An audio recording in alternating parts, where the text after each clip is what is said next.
Afternoon, everyone. This is Nitha Ramachandra from the Anna Hour Sports Show. Happy Tuesday. We are back with another episode, and we have a special one for you guys. So fans, stay tuned. But before we introduce the guests, I want to introduce the panel. On my top left, we got Halal from Backstage Baseball and Gun Talk Sports. Go check him out, man. He does a great job on Instagram, Twitter. He has great content. Go check him out. Go follow him right now, man. This guy is up and coming sports journalist, reporter, everything. And the bottom left, we got my man Hector from Yankees Morning Brew and NYY News TV. Go check him out also on Instagram, Twitter. He's doing a great job with his content. Go check him out. And today's guest, we have a special guest. His name is AJ Pierzynski. He's a former MLB catcher. He won the World Series in 2005 with the Chicago White Sox.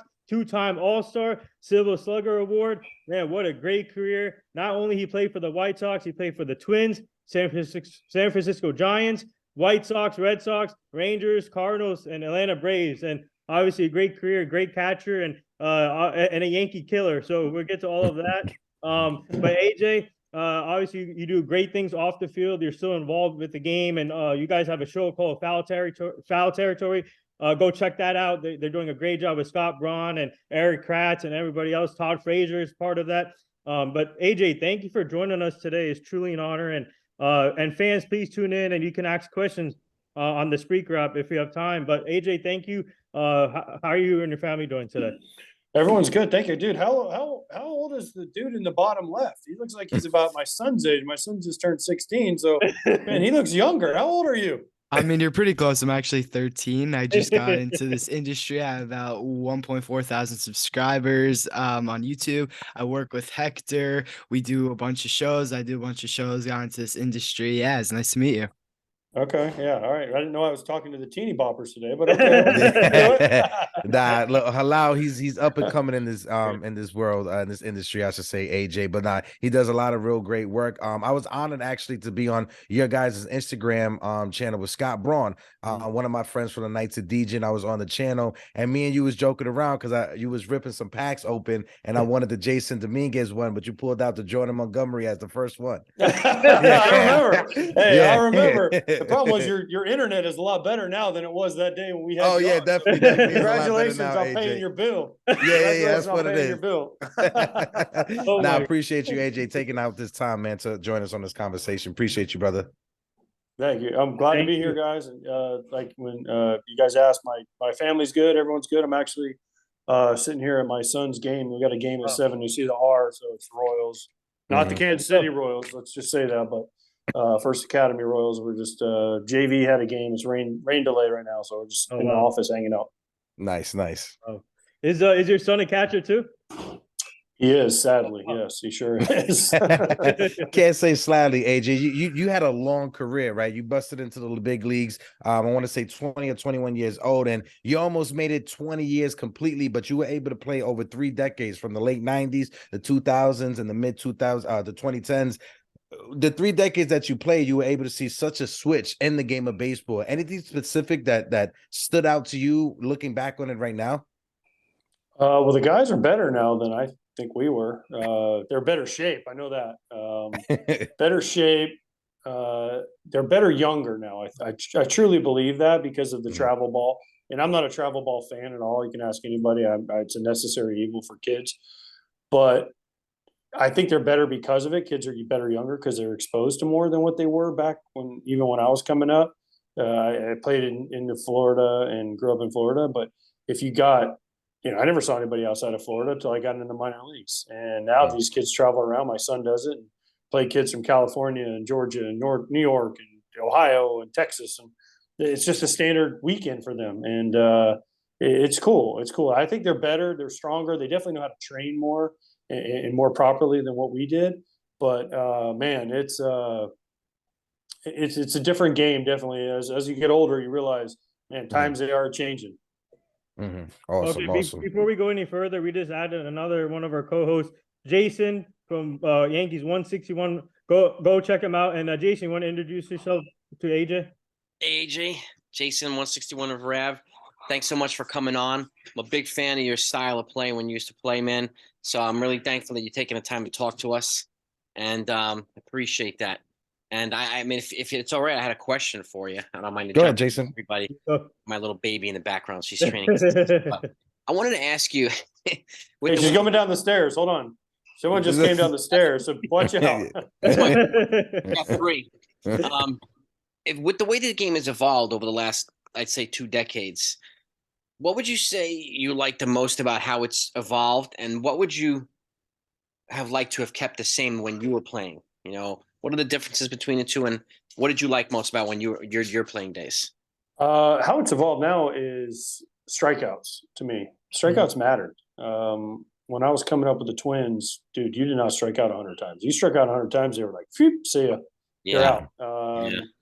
And that's the biggest difference I see. Guys don't care about striking out. And that used to drive me absolutely bonkers to strike out. I was like, I can't believe I struck out. And nowadays, yeah, struck out 3 times, but I go 1 for 4. Who cares? And the biggest thing I wish they would bring back, which they did this year, or they're trying to with the new rules, is action. Hit and running, bunting, stealing, moving the runner over, not just wait for some dude to hit a home run or hit it through the shift and walk, and then we hit a 2-run homer. It's, hey, we can bunt a guy, we can steal second, we can steal third, we can hit and run, we can do a first and third play. It's just more action, and I'm all for action, especially, heck, I'm not catching anymore, so steal all the dang bases you want at this point. That's a good point. Really good point. Go ahead, Hello. Oh, you want to go next? Yeah, so I wanted to ask you, I want to take you back to your high school days. I believe you played with Johnny Damon. What was it like playing with Johnny Damon? Did you stay in touch with him as you got into your big league career? What was that like? Well, here's the thing. We went to the same high school. I never played with Johnny in high school. He was 2 years older than me, and he was a senior. I was on JV. So I never we practiced and did stuff together. But I never actually played with Johnny. That's a big misconception, because now everyone looks at high school teams and say, oh, you had to be varsity on freshman. Well, I would have probably been on varsity my junior year if not for the catcher getting hurt, and then I got moved up from JV to varsity. So Johnny is still a friend of mine. Yes, we still live very close to each other in the Orlando area.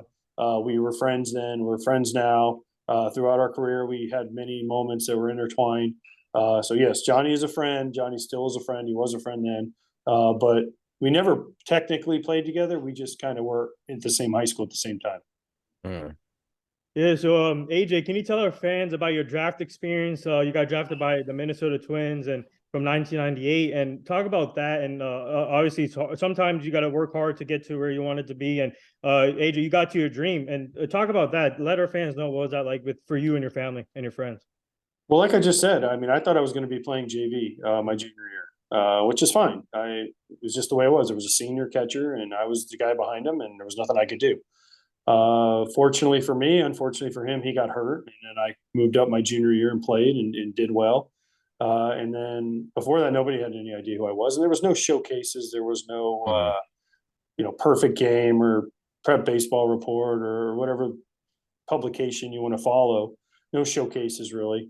You just went out and played for your high school, and you hope people took notice, and then you start getting your name out there.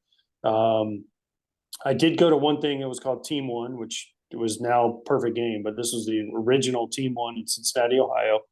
People probably had never even heard of it out there. I went there, it was in Cincinnati, and they brought in, it was kind of, I think the first or second year of it, they brought in, I think, 60 kids from around the country into Cincinnati. We did a workout, and we played some games, and then you went home. And then you would hear from some schools, some colleges, and you go through that whole recruiting process and pick a school, and then you go to play your senior year. And honestly, I didn't know where I was going to get drafted. I had heard a million different things. You hear from teams and they say, we're going to draft you here, we're going to draft you here. But this is before really the internet. There was the internet. This was almost 30 years ago, so 94. There was no cell phones. There was no texting. You had a home phone. And the day of the draft, the teams were like, be by your phone. And so I sat by my phone. I get a call from the Minnesota Twins, and they say, hey, this is Terry Ryan. I'm the GM of the Minnesota Twins, and we just drafted you in the 3rd round. I think it was 70th overall or something. And our scout will be in touch. Click. Okay. All right. Well, what do I do? A couple days later, you get a call from the scout, who was the scout that drafted me, Brad Weitzel. And we sat down, had a negotiation. I mean, it wasn't much of a negotiation. It was here's what we're offering. And I talked to my parents, and we said, all right, well, that's not enough. Give us a little bit more. and we settled on a number, and under a week I was off to Fort Myers to start playing. So it was a quick process. There wasn't a lot of back and forth. But that was it. There's a video floating around somewhere of me on my parents' old cordless phone. It looks like the big brick, and I'm like, hello, with the long antenna, and hello. So that was how that's how it happened. There was no internet. Baseball America was a thing, but it was still the print Baseball America that was like a newspaper you had to pick up and actually read. And so there was no MLB.com and top 100 prospects and who's going to get drafted in a live draft. It was over before you even realized what was going on. Yeah, that's before the Ken Rosenthal tweets used to break the internet all the time on Twitter and stuff. But no, AJ, I want to talk to you because when I was in high school, the 2005 White Sox were like my favorite team to watch. Even though I was a Yankee fan, watching the 2005 White Sox, Bobby Jenks coming out the bullpen, Creedy at third base, a young Juan Uribe, Paul Konerko at first, you as the catcher, but winning the championship, and then in 2006 being an all-star for the first time in your career, second time in your career, I should say, second time in your career, but having your manager be there for you, with you on that team. How was that? Like, how was that whole experience? Well, I told this story on Foul Territory the other day, and I'm going to tell it again. I knew, first of all, I got in on the fan vote the second time. I should have made it. Ozzy should have picked me just on my numbers alone, but screw Ozzy. Like they made me get in by the fan vote, right? Which is great because they came up with a great campaign, Punch AJ, and it got me to the All-Star game in Pittsburgh. And 2002, when I first went to the All-Star game, we talked about Johnny Damon. We were at that All-Star game, our first one together, and we were high school buddies. So it was cool to do that. And then in 2006, when you get to go back to Pittsburgh, I knew I wasn't going to play. Ozzy told me, look, you're not playing, so don't even take your crap. And we're still there. But we had our whole coaching staff there because we won in 05. And we had like 8 guys from our team there that year. So it was basically like a White Sox party. And I sat on the bench for 9 innings. I rooted on Jermaine Dye in the home run derby. He didn't win, shamed us all. But I got to sit there for 9 innings and watch the All-Star game. And maybe didn't have a drink. I don't know. I don't know what we're allowed to say with 13-year-olds on the show. But it was chocolate milk. It was chocolate milk, Kalao, just so you know. Yeah, okay? I know. Yeah, I've gotten this so many times. Gotten this extra Hershey's. There you Sir. go. And I sat there for 9 innings. We won the game, and it was great. That was it. I mean, it was in Pittsburgh. It was done. But I knew I wasn't playing, and I didn't play. And I was a little upset, but at the end of the day, I was like, I don't really care. I'm here and had a great time. Wow. Even though Jermaine Dye lost in the home run derby, it was a great home run derby. That's the home run derby. David Wright was there. It was an amazing home run derby in Pittsburgh. That was when Ryan Howard was hitting balls into the river in the home run derby. He was hitting them back to Philly. That's where he was hitting them back That's to. right. That's right. Hey, you guys had some sluggers in that home run derby, but Jermaine Dye, man, what a great career he had. Awesome career. Very underrated. Very look much. at Jermaine's numbers. His career was it was underrated, and he quit kind of early too. I think if you go back, I think it was 2010 he stopped playing, and he could have played at least 4 or 5 more years. But he said I'll give him credit, a little bit of credit, because he said if I don't get a certain number, I ain't playing anymore. But at the same time, I'm kind of mad at him because he could have played 4 or 5 more years and helped the fellows out a little bit. Yeah. I think that last year he was dealing with a hand injury, and then in that offseason, not that many teams came knocking at the door, like you said, for the price that you want. But Jermaine Dye in high school, I kid you not, AJ, in high school, I used to play MLB to Road to the Show in 2005 MVP baseball. Guarantee you, every team I had you, Juan Uribe, Jermaine Dye, Cliff Floyd. You guys were my mainstay on my team, every franchise that I built. That's great. I'll tell Jermaine that next time I talk to him. I tell you Reba, but he won't understand. He don't remember who I am. So go ahead, Jason. Oh God, that was funny. I obviously didn't play in the major leagues, but I was a catcher too when I was playing baseball. And I'm only 5'10", 170, soaking wet. But one of the things that you inspired to me is and it's a different mentality now, is when I saw a runner coming to try to score, I try to create a wall. Like, you're going to have to go through the wall to score. Now it's different, right? What's your take on, like, and that's one of the reasons I loved watching you play, is because he inspired that mentality. Now it's like you have to, basically pull aside, and it's like a detour road to let them kind of score, and you have to it kind of, to me, I think it takes away a little bit of the feistiness of the game that I love so much. Yeah, And do it's you sad. like it too? And how do you feel about it? It's sad. I think it's sad. I think 2013, 2012, 2013, when Buster Posey got hurt. And Mhm. Yeah. I've said this before again, Buster Posey put himself in a bad position. The throw put him in a bad spot. And one thing I was taught young was get your feet out of the ground. And he got stuck with his foot in the ground. That's why he got hurt. Now, I don't want anybody to get hurt. I don't wish anybody to get hurt. But Buster Posey, because of the way he set up and the way the throw took him, he was just in trouble. And when he put up such a fuss, him and his agent, and they changed the rule to where you can't run over the catcher. And then it was like, well, why? I've been run over a trillion times. I mean, not that many, but a bunch of times. I've never gotten hurt, other than I've had some cuts on my face and chipped a couple teeth and all that. But whatever, that's part of it. Your catcher, I knew, hey, the dude's coming down the third baseline. I'm going to get hit. Just catch the ball and hold on to it, because if you don't, you get run over for no reason. So it was just a pride thing. Hey, catch the ball and let's take this hit and move on. But yeah, I don't like the way it's gone. It'll never go back to the old ways, just because this is the way. Like I love the clips of like Hal McRae in the World Series tackling dudes at second base. That was awesome. That was baseball, right? Everyone says, "Oh, baseball is not physical." Well, trust me, you get run over by home plate, a guy running down third baseline at full speed, and you're standing there and stuck. Guess what? It's physical. And when you're going into second base, you get hit by a pitch and you're at first. Your one way, one revenge is to go kill the second baseman or the shortstop and take them out. And they took that away because of Chase Utley. And I understand, again, owners don't want their guys hurt, but there's got to be a little bit of a respect Like a and a middle fear. ground.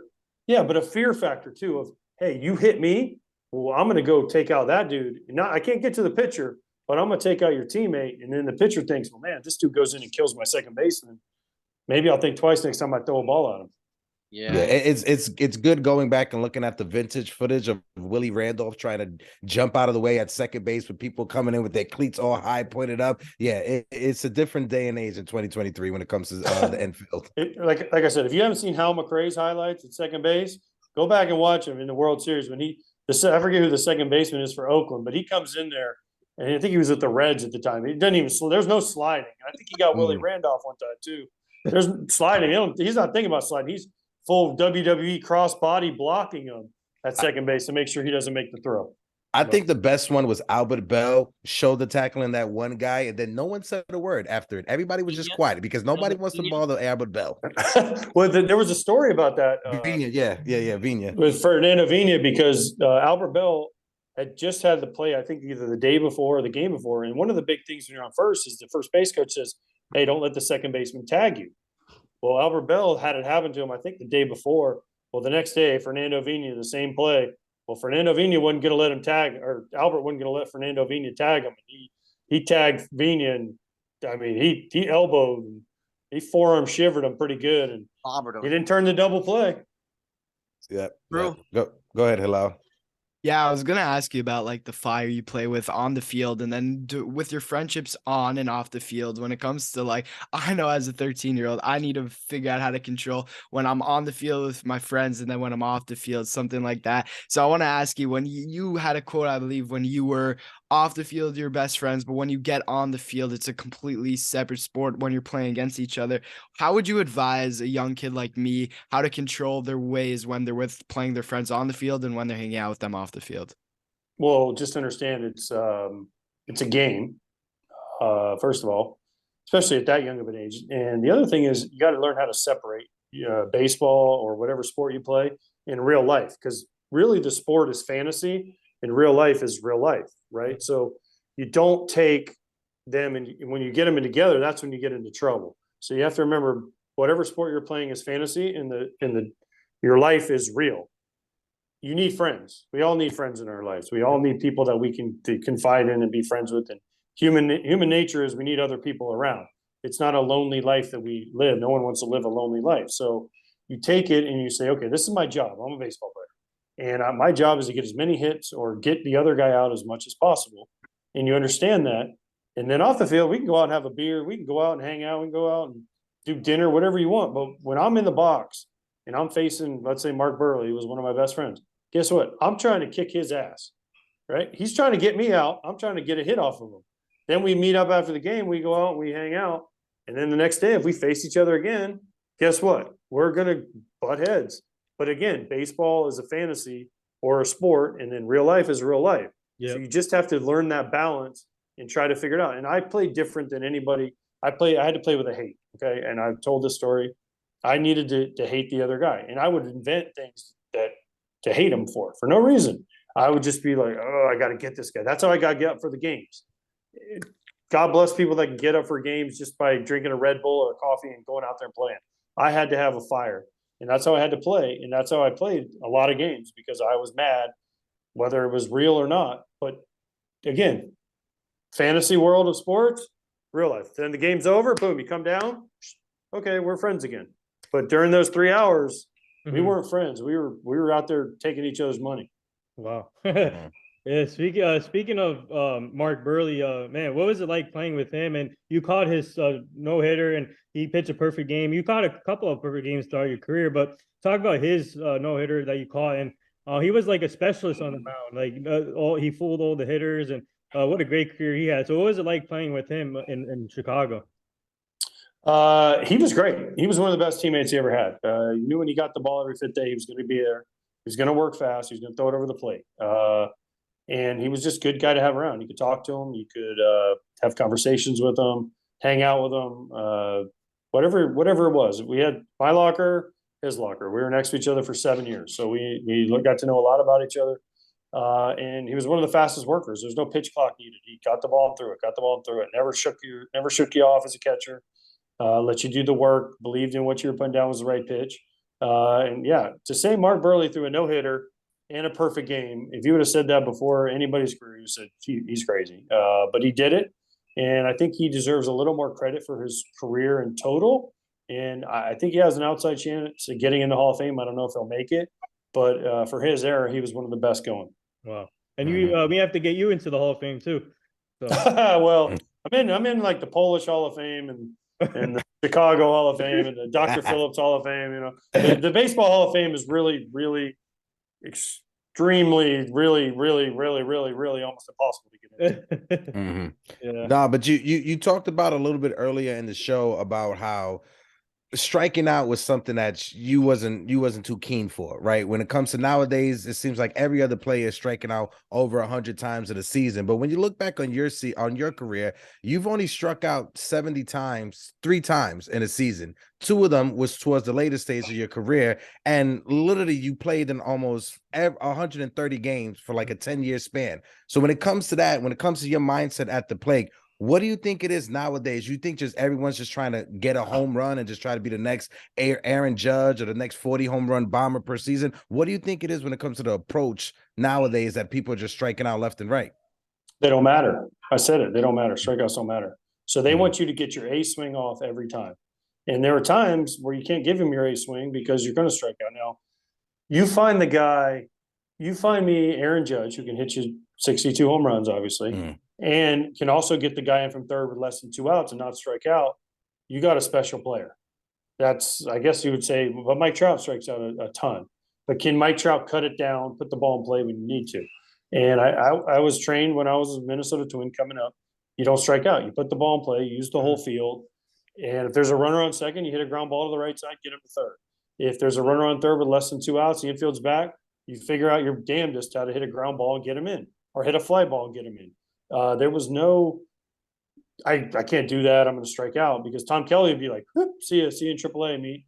That was just the way it worked. You got to be able to bunt. You had to be able to, if he put on a hit and run, you had to be able to put the ball in play. And that was just ingrained in us. And I think that's changed. And I think the new rules are good because it'll allow people to show off their skills, athleticism, put the ball in play, steal, do all those things. And I think it's good for the game, but I think that's why strikeouts are so up. First of all, the pitcher stuff is up, but second of all, hitters could put the ball in play more if they would cut down. But how many hitters do you see now cut down? Take Aaron Judge. He doesn't cut down with 2 strikes. Pete Alonso for the Mets, he doesn't cut down with 2 strikes. Why? Because he's getting paid for how many times he hits the ball over the fence. So he needs 3 A swings every at bat. I'm going to give him 3 A swings. Now, who is it? McNeil won the batting title last year for the National League. Guess what he does? He chokes up. He puts the ball in play, right? That's why a guy when he's right, Juan Soto, he can hit a home run, but he can also put the ball in play and take his walks. So it's a very fine line. But when strikeouts start mattering, especially at lower levels, then the big leagues will see strikeouts come down. Yeah. Yeah. But I just got to say before, because I know as my last question, but an 18, 19-year career, AJ, and you caught over 100 games 16 times in your career. Right there, durability goes a long way. And you as a catcher, back at a time when you could run you over, and there's a lot of video out there of you getting run over as a catcher. So I just want to just give you your flowers as being one of the durable catchers in Major League Baseball, brother. You know the old saying, the best ability is availability. So Absolutely. I took pride in going out there every day, being ready. It wasn't always 100%, trust me. But if you needed me to run out there, I'd run my fat ass out there. Go ahead, Jason. One of the things we appreciate about you, man. And just to piggyback off what Hector was saying, in terms of like discipline and your hitting, what are some of the pitchers that you found hardest to hit, and some of the pitchers that you found that you love to hit? Well, people always say, who's the hardest pitcher you ever faced? You got to quantify it, because Pedro, I was fine against. Greg Maddux, no problem. But then you get the guy BJ Ryan. I don't even know if you guys know who BJ Ryan was. Oh, I know BJ Ryan. BJ Ryan came up with Baltimore. Yep. I was like 0 for 10 with 9 strikeouts. I didn't strike out. And he talked about the 06 All-Star game. I went up to him one time and I saw him and I was like, "Don't look me in the eyes, you're going to turn me to stone, because I can't hit you." Right? So we had a good joke, but I think I was 0 for 10 with 9 strikeouts. Why? I don't know. I couldn't see the ball, and I hit it. I think I was 0 for 9 with 9 strikeouts. I hit a ground ball back to him, my 10th at bat, and I'm like, "I want the ball because I actually made contact off it. You aren't as good as I thought." But it was just it's a personal preference. There were guys like DeGrom, I think I was like 0 for 10 off of, but I don't know why, because I thought I saw the ball good, but I would just miss it. I don't know. It's just a weird thing. I'm trying to think of a guy like Greinke. I know I have good numbers off of. Verlander, I have pretty good numbers off of. It's just one of those things. It's just luck of the draw. Sometimes you saw the ball good off a guy. Some guys just look like they were throwing a marble, and some guys were throwing a beach ball. One of the crazy things about baseball, I guess, people you don't think will be your kryptonite are actually your kryptonite, and people you think are the easiest ones to face are not, and vice versa. That's one of the fascinating things about the sport. What makes it so hard, right? And to me, it makes it easy. It's the hardest thing in the world to do. Hit a baseball. It is. You hit a 95-mile-an-hour ball with movement, and it's really hard to do. It's tough. It's tough. So kudos to you for that, man. Thank you. Definitely. Go ahead, Hilal. Yeah, so my final question I want to ask you, I actually asked Johnny Damon about this. It's a fun question just to kind of wrap up with. I want to ask you, if you were playing a pickup baseball game and you could take one of your former teammates to play with, is there anybody that you would love to go back and play another game with? Well, there's one guy that was better than everybody else that I played with. Now, what's the rules of this game? Do they have to play defense, or is it just offensive only? Just you're coming into the game, have fun. Okay. Maybe for you, since you're a catcher, somebody that will pitch to you that you enjoyed catching. We can make it like that. Okay, my favorite guy would be either Mark Burley or Brad Radke to catch. They were easy. They're very similar. They worked fast. They threw a lot of strikes. They didn't throw a million miles an hour, but they would listen to what you said. So if I had to pick a pitcher that I played with, I would say those two. And if I had to pick a hitter that I would want to take every single at bat, I'd pick Barry Bonds, and I don't care what you have to say, because he was the greatest hitter I've ever seen. I agree. And there ain't one other person, and I tell people this and they laugh, in the solar system. Forget the planet, in the whole damn solar system, the galaxy, because he was so much better than everybody else. And I know, he did this. I don't care. Because there was a million dudes doing the same stuff, and ain't nobody do what Barry Bonds did. He was incredible. The best thing I've ever seen. Agreed. And I always use this argument. There's not one scientific report or peer-reviewed study out there that says that your hand-eye coordination improves for the extra stuff that you take off the field. So like you said, the talent was already there when it came to hitting for Barry Bonds. He, in my book, best hitter of all time. Yeah. AJ, if I could ask you one quick follow-up to that. I was noticing while researching you played with the Red Sox and then with the Cardinals, and you were in the Red Sox, you were with the pitcher John Lackey, and then he eventually came with you back to the Cardinals, and you catch him for a good chunk of games that season. Did he enjoy pitching to you? Did you enjoy catching to him? What was the relationship like in that? You'd have to ask him if he enjoyed throwing to me, because I enjoyed catching him. So I didn't enjoy facing him. I hated facing him. So funny story, we actually had the same agent.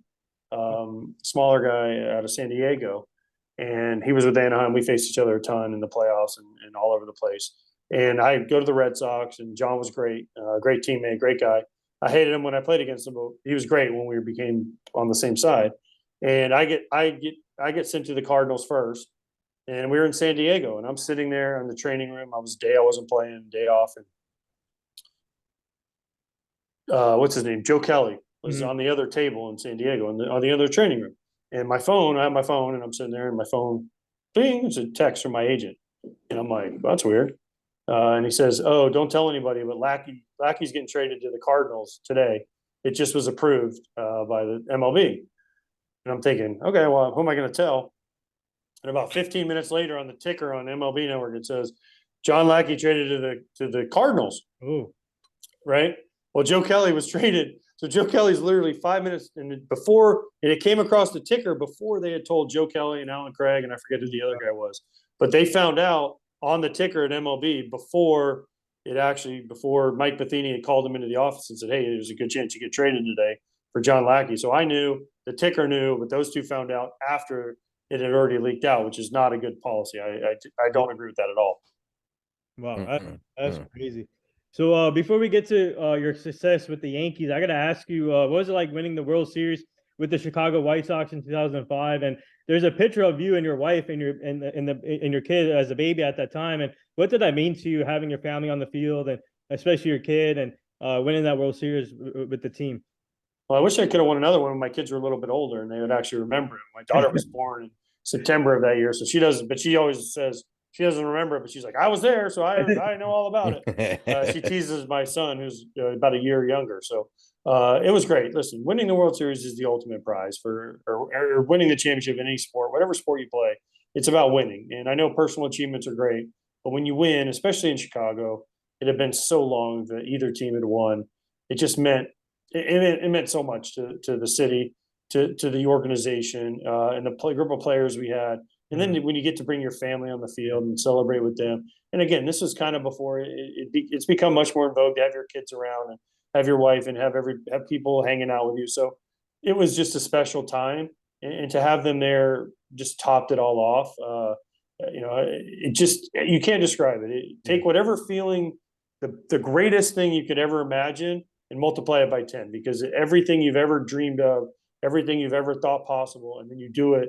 And the great thing about the World Series is you build it, right? So you start in spring training, the season goes, you're like, okay, we're going to make the playoffs. Then you win the first round, and you're like, oh, we got a chance. Then you win the LCS, and you're thinking, oh, we're in the World. I finally made the World Series. Can we win? And then you win. You get up 3-0, and you're thinking, oh, and you get to the ninth inning, and you're like, oh my gosh, we're going to win the World Series. This is unbelievable. And then you go out and do it, and it's everything you could ever imagine. Even though the Houston Astros was in the National League at that time, I still want to say thank you for beating the Astros. Oh, yes. Thank you. Thank you for beating the Astros. We hate that word. As a Yankee fan, yes, thank you for that. Thank you for that. But they banged on trash cans and wore wires.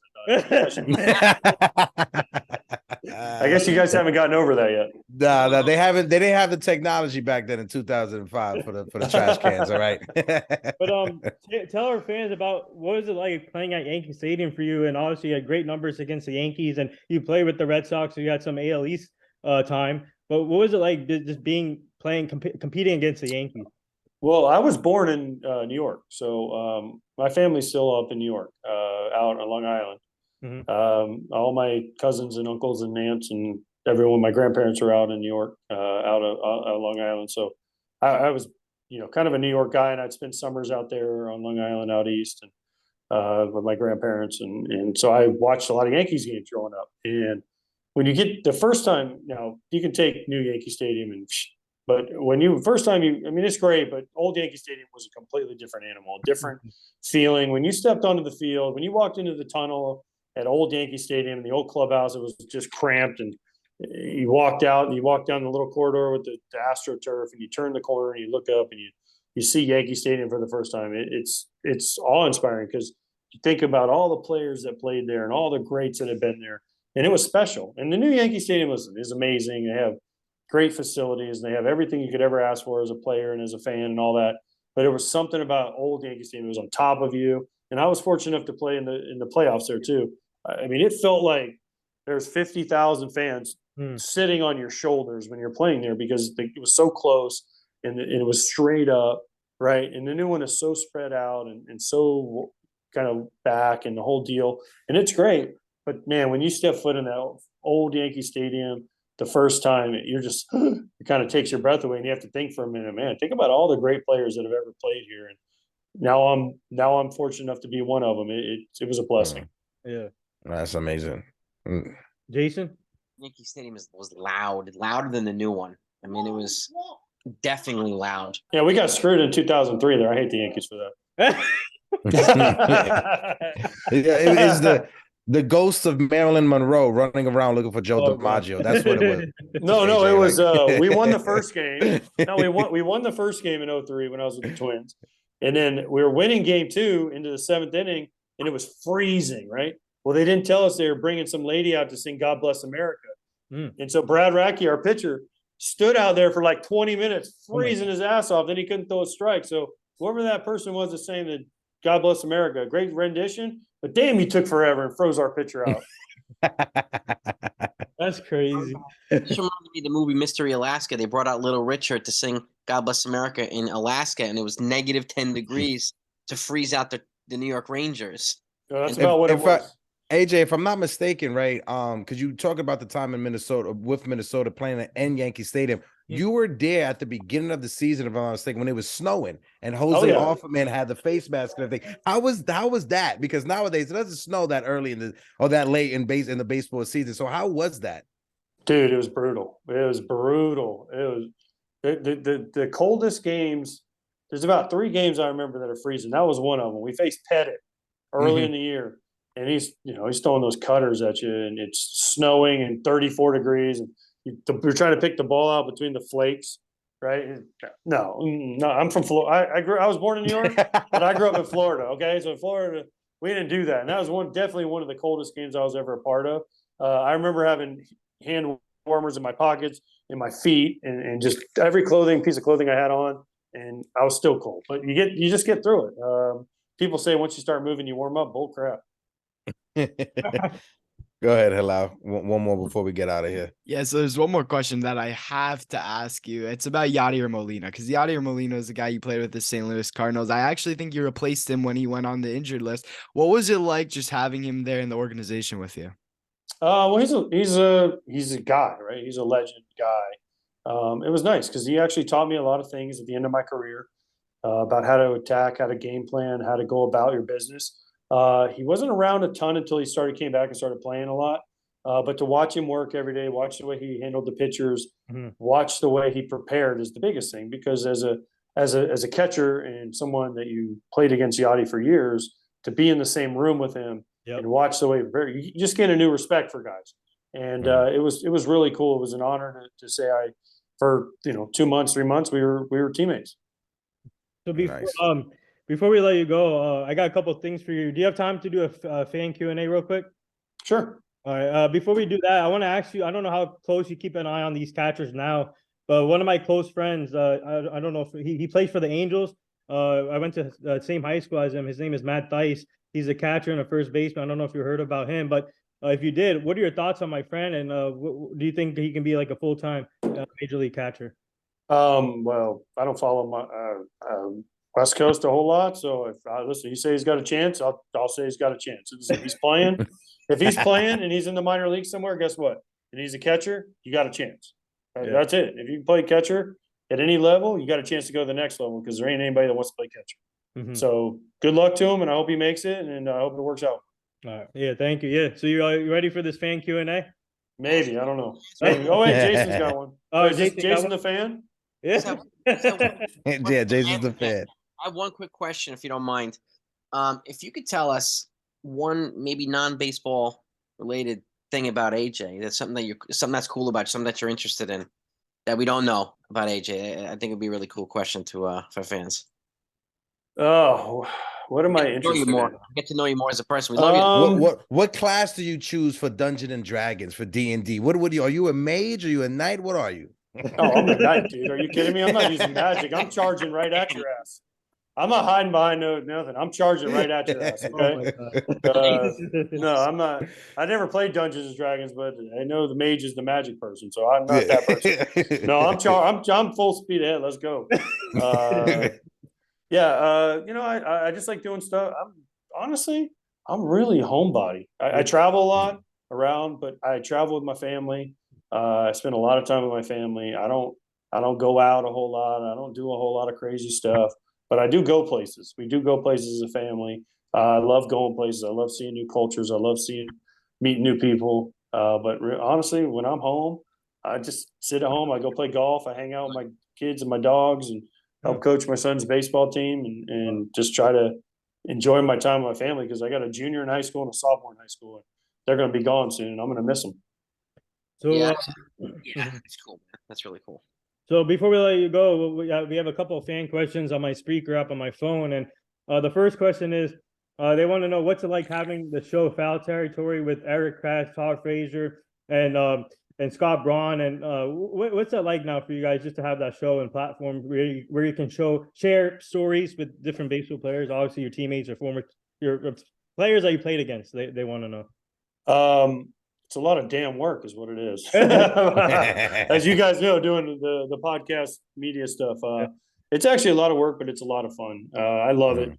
Very fortunate. I kind of fell into it with Scott and Eric and Todd, and today we had Locaine on and Brock Holt and Kipnis and all these guys.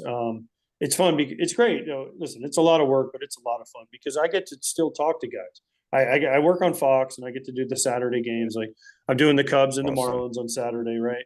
And you get to see guys, you get to talk to them, but you don't really get to talk to them because I remember as a player, the TV guy comes in and you're like, hey, how's it going? Give me some. Okay, and you spew something and whatever. But this is 25, 30 minutes of really getting to know these guys. And it's stuff that you just would never find out. So it's great for the fans. It's a great opportunity for me to get to know players better. Because now we had Ian Happ the other day. Every time I do a Cubs game like I am on Saturday, I know more about Ian Happ and I can tell better stories about him. I can be a better analyst because I know more about the guys. So it's an important thing, and it's an important platform also for fans to get to know their players. And if you saw the interviews today, listen, I'm a fan. Yeah. And if you saw us we had Lance Lynn on today, right? A buddy of mine I played with. But we were talking about the White Sox, and what was my question? Dude, what the frick is going on with the White Sox? Why do you guys suck? Right? And he gave me an answer. And it's a way just to connect with these guys and work. Hey, actually, I was the one who asked the beard question to Lance Lynn. Oh, were you? Yeah. Okay, that's funny. Yeah, but another fan question. They want to know: did you have a nickname throughout your career? Did I? Yeah. I mean, people called me a lot of names. I don't know which one stuck, so you're gonna have to choose. You can't repeat all of them with a young kid on that. Well, Canerico used to call me Captain Chaos because he said everywhere I went, something crazy happened. And then Hawk Harrelson used to call me Dennis the Menace. So I mean, it depends on which one. Those are two perfect ones. Two perfect ones. Another fan question. They want to know what was your go-to meal? Well, it depended. If it was a good game or it was a bad game. Bad game was fast food somewhere on the way home in the car. McDonald's, Taco Bell, whatever was on the way. Now, if it was a good game, I need something a little bit better. I'm ashamed to say that I just ate a lot of fast food. It's kind of sad, actually. I eat everything. I never really had a one thing where I was like, gosh, I got to have it. Now, if we're in a city and we're on the West Coast, you want to go to In-N-Out or you want to go to certain places in certain cities, but I never really had one meal that I was like, man. The one thing I would say is there's a place called Food Life in Chicago that I used to always go to, and because it had everything. It was like a food court. It was a fancy food court. We used to go there all the time. My kids wish it never closed because of COVID. We'll take one more fan question. The last one here. They want to know toughest pitcher you had to face. I answered that, didn't I? BJ Ryan. Mariano Rivera. Yeah. Mariano Rivera, I think I went 1 for 15 off. I got my first at bat, and I never got another one. So screw you, Mo. I'm glad you're gone. Oh man. Yeah. So before we let you go, where can our fans find you on social media? I'm on Twitter and Instagram. AJ Pierzynski. _FT. I think I'm both. I don't know. Or Foul Territory TV. Or Foul Territory Show, I believe, on Twitter. One of them is Foul Territory. One of them. It's on Twitter is Foul Territory TV on Twitter. Okay, and then on Instagram I think it's Foul Territory Foul Territory Show. Okay, and then AJ _Pierzynski. Good luck spelling my last name. Pierzynski FT. And then Twitter I think is AJ Pierzynski FT. Yeah. They're both FT. Yeah. So pretty easy to find. Yeah, I know I'm not blue check marked. I know people are freaking DMing me. Why don't you have a blue check mark on Instagram? That don't We got matter it. nowadays. You could buy it. It doesn't matter nowadays. Instagram's a little bit different, but you have to be on there 180 days before they'll give you the blue check mark, and I haven't been on there that long yet. And Twitter, you just pay for it anyways. But know that that is actually me, and I will respond if you say something good to me. I will respond, and don't say something mean, because then I'll just ignore you, because it makes me laugh. You can say whatever you want, make fun of me or whatever. I'll laugh, but I'm not going to get into. I'm not going into negativity. I don't need it. But if you say something good, I'll respond. If you say, "Hey, I'm a fan," I'll DM you back, say thank you, appreciate it. But I'm not. You get negative, you ignore you. Mm-hmm. And also, hello, Hector and Jason. Do you guys want to promote yourself too before we go? Oh, well, obviously Yanks Morning Brew, NYY News TV. I do work over there. I think Scott and AJ will be coming on Yanks Morning Brew within the next couple of weeks or something like that. So watch out for another interview with my guy AJ. Oh yeah. Hector, you're the most New York Yankee fan in the world. I mean, if somebody was going to draw a picture of a Yankee fan, it would be you. Like, I mean, perfect. I'll try. The voice, the beard, the hat. I mean, the whole deal. That is Yankee fan to a T right there. Appreciate you, AJ. Appreciate you for that. Yeah, Backstage Baseball, do a bunch of shows. OFP show with Hector and Jigger. Awesome show. Really, really enjoying that stuff. AJ, I had a bunch of questions I wanted to get to. Does it work for me to DM you on Instagram? Maybe I can have you on my show at some point. Does that work? Is that? Yeah, sure. Just DM me, just add me or whatever you guys say these days. And we'll try to figure out a time that'll work. All right. Sounds good. Looking forward. And the same thing. I appreciate you coming on. And my channel is 161 River Ave, my YouTube channel. We're approaching 20,000 subscribers, so it's growing nicely. And I always have Hector and Nathan and then Hillel on the show on a regular. I'd love to have you on as well if you're willing. So, but I appreciate you taking the time and and doing the stuff that you do, even on the show.